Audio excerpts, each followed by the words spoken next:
Всем привет! Только что завершилась процедура взвешивания перед турниром UFC 254. Самым первым на весы вышел Хабиб Нурмагомедов. Лимит легкого веса 155 фунтов дался ему с первой попытки.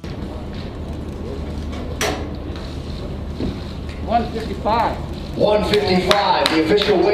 Но вы все видите на лице Хабиба. Весогонка была непростой. За 6 дней он согнал 8,5 килограммов.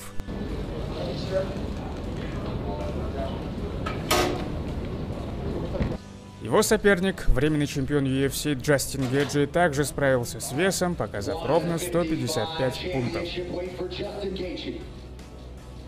Самое трудное позади, бойцы теперь будут восстанавливаться, но если по каким-то причинам кто-то из них не сможет выступить, то запасной боец Майкл Чендлер тоже готов. Он также показал на весах ровно 155.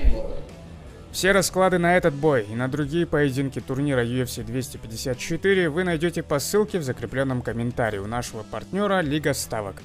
Также действуют акции кэшбэк 10% и страховка первой ставки. Переходите по ссылкам, каждый клик – это реальная помощь нашему каналу. В соглавном событии встретятся Роберт Уитакер и Джаред Канонье, оба вписались в лимит среднего веса. Далее вы видите результаты взвешивания бойцов тяжелого дивизиона: Александр Волков против Уолта Харриса. Дебютный бой в UFC проведет казахстанец Шавкат Рахмонов в рамках полусреднего дивизиона. Он показал на весах 171 фунт.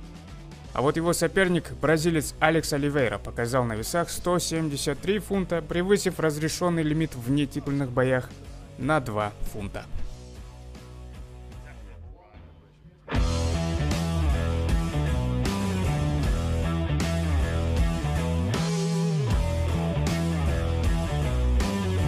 С нетерпением ждем турнир. У меня все на этом. Всем пока, подписывайтесь на Fight Space.